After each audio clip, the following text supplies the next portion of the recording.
Kirsten's asking, she's planning to write the exam in mid-February. Is this enough time to prepare? The answer is yes. We are in October right now.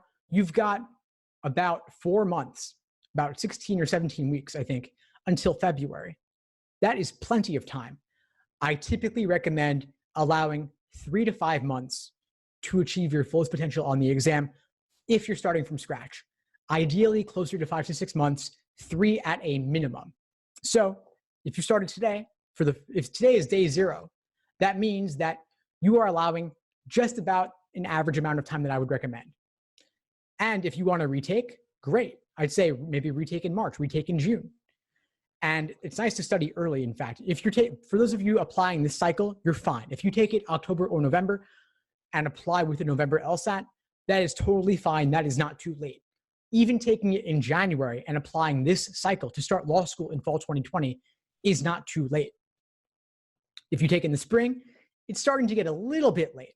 But if you are taking it in February of 2020 and you want to apply in fall 2020 to start law school in fall 2021, that is wonderful because you're way ahead. That means that you could take it in February, potentially retake in June or July, then potentially retake again in September if you need to, and then apply in the fall.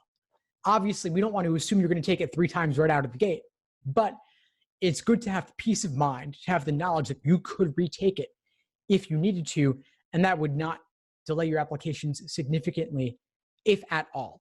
Like I said, law schools do not average multiple scores.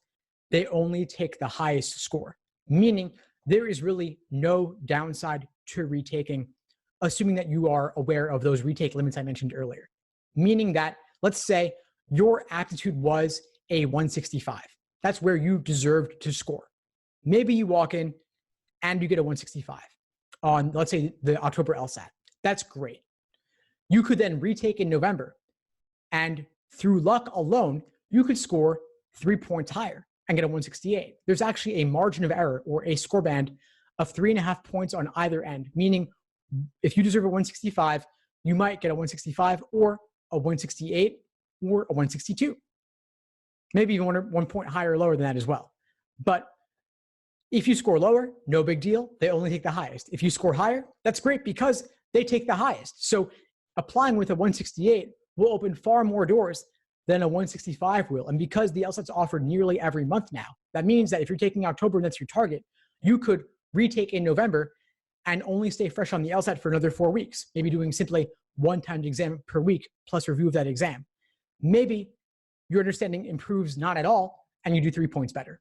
Or if you study and actually improve your understanding a little bit, you might do even better than that 168. So in my opinion, there's no reason to apply to law school with only 1 LSAT score.